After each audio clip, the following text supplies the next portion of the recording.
gives me great pleasure to introduce Dr. Randy Roig as the keynote speaker. A little bit of background: he's summa cum laude graduate of Tulane University School of Engineering. Then he went to LSU School of Medicine, where he served as the immediate past president of the Alumni Association. He presently serves as the Chief of Staff at the Southeast Louisiana Veterans Health System here in New Orleans, having previously served in a number of roles at the VA, including for a number of years the Chief of Pain Medicine section at the VA, where he taught many Tulane students. He's on the faculty at Tulane, also at LSU and Emory, where he's previously served as the program director of Pain Medicine Fellowship Training Program. He serves as an associate dean both at Tulane and LSU. He has been inducted into AOA, the Medical Honorary Society, the Gold Humanism Honor Society, as well as awarded the Leonard Toe Humanism and Medicine Award by the Arnold P. Gold Foundation. He's board certified in physical medicine, rehabilitation, pain medicine, spinal cord injury. He's very involved in a number of service organizations, including those in medicine. He served on the executive committees of the Association of American Medical College, American Academy of Physical Medicine and Rehabilitation, and currently serves as a physician co-chair of the Louisiana State Medical Society Medical Legal Interprofessional Committee, and is the treasurer of the Southern Pain Society. But the reason that he was selected is actually very little of that. It's been his love and dedication of education of the medical students, the residents, the fellows, and it's also those characteristics that I mentioned before. You know, it's remarkable as I was thinking about, both how people and technology fit into medicine, and when people go to assess somebody, we're pretty limited by our five senses, and chiefly, we look at people and we can tell a minimal number of things, skin color, hair color, age, we surmise a number of things, maybe their hearing, you can hear a number of things, and after that, it goes downhill pretty quickly. Even technology is limited much the same way, but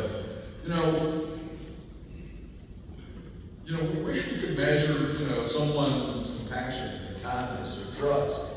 I don't know how to do that yet, except for building relationships like you will do your patients or your colleagues or your peers. But it's those personal characteristics that has held Dr. Roig in such esteem throughout both Tulane and LSU Schools of Medicine. So it's a pleasure to have him come talk to you today.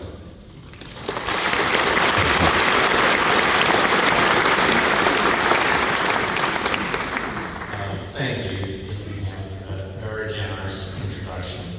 Good afternoon, everyone. What an incredible honor to speak before you today. I am particularly moved by the opportunity to do so under this incredible self-suspended concrete dome of McAllister Auditorium. I don't think I've been on this stage since that engineering graduation.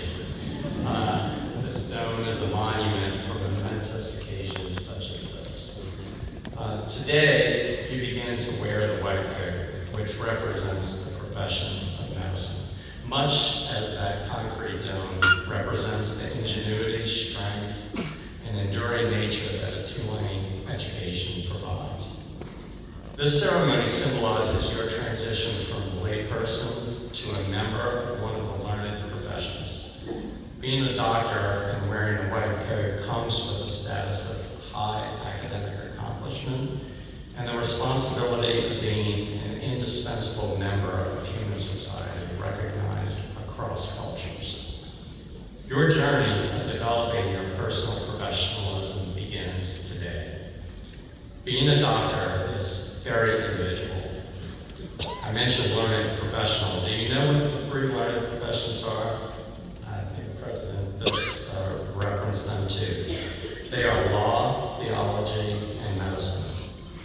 As with law and theology, you too will be privileged to hear your patient's innermost personal and confidential aspirations, dreams, and fears.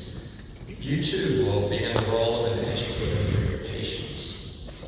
Eventually, you will have an obligation to teach those who come after you in this wonderful profession. Learning how to do these weighty tasks with honor and integrity is what Tulane will foster for you as you progress through medical school.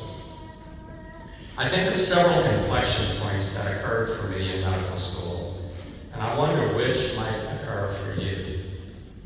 As I mentioned, being a doctor is being an individual, and having healthy doctor-patient relationships means developing your skills at relating to your patients, no matter who they are, and relating to and supporting your colleagues and people of other disciplines. I can think of 4 pivotal points in my professional formation and the lessons I learned from these episodes, and with your indulgence, I think I will share them with you. My first day in the hospital as a junior medical student, I guess you've got a little ways to go for that, a charity hospital as it were, I was with senior medical students, 2 interns, and a resident. We encountered a strong-willed nurse. I remember thinking, wait a minute, we're supposed to be giving orders here. Doctors are expected to know everything. We know all the answers. Well, as we talked with the patient we were seeing and the nurse, I quickly realized that we as the doctors did not know all of the answers. I also quickly realized that many of the techniques and processes the nurse knew were likely things I would not be taught and perhaps would never truly learn. I gained respect from my professional colleagues in other disciplines, and I learned humility as a doctor. Perhaps you will as well. I then began my surgery rotation in earnest. This was perhaps the most challenging part of medical school for me, both physically and mentally. There are surgeons up here. No, they're too challenged. I could talk about this for several hours, but have no fear. I'll focus my remarks on the surgery residents. You see, we junior medical students all felt that the surgery residents were, let me say, less than encouraging. I noticed that, of course, all of us students, in my 1980s opinion, were cool. I then thought, we're all cool, and they're all jerks. Is this my future, transitioning to jerk status? And then I realized that the challenges of being a resident, and truly of being a doctor who cares, are great. It's easy to get lost in the responsibilities and to forget about those around you. Very easy. Be it the nurse, the janitor, the therapist, the medical student.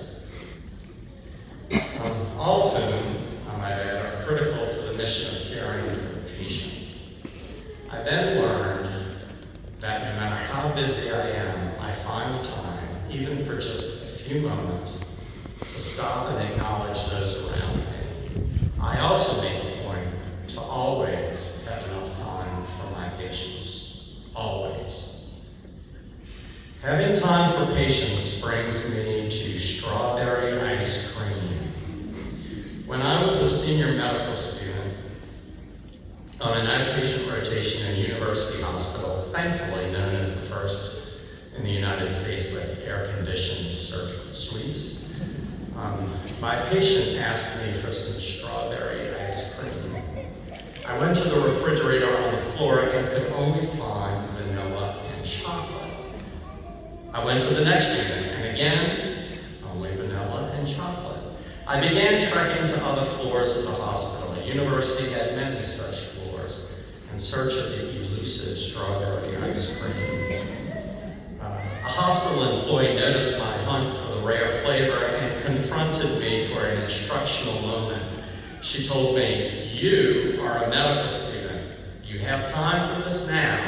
Next year, you won't have time for this." I paused with a bit of fear as I contemplated my fate as an overworked intern. I also resolved right then and there, that when I got to the point that I did not have time or the will to go the extra mile for my patients, that would be my time to give up the privilege and the responsibility of the noble profession of medicine. Well, I'm still a doctor, and I still do whatever I reasonably can for my patient to make their journey a little bit easier. And yes, on that day, on the next floor, I found that container of strawberry ice cream for my patient.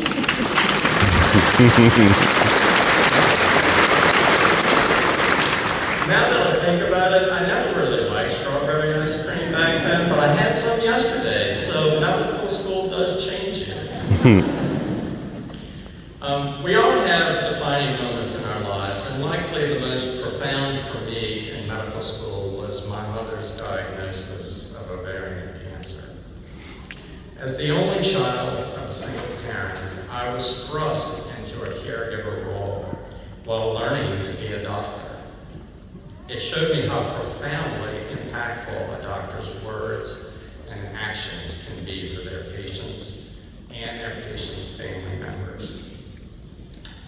I do not think I was uncompassionate before, but the experiences that I had in leading my mother through a healthcare system in which she was uninsured gave me deeper insights into empathy, caring, and advocacy than I would have otherwise had. My journey of professionalism and how to wear this white coat continues today. I've been fortunate to have diverse roles in this wonderful profession of medicine, and I hope you will too. I now serve as the Chief of Staff of the New Orleans Veterans Administration Medical Center, a major teaching institution for Tulane and for the country for that matter. And I have the great honor of mentoring and teaching medical students, residents, and fellows. I look forward to your contributions there as we learn together the importance of our learning profession, growing in knowledge, humility, understanding, compassion, and devotion to our patients and the profession itself. Indeed, I look forward to the day when you, like me now, will look at this magnificent dome and realize that you have the incredible privilege of wearing your white coat.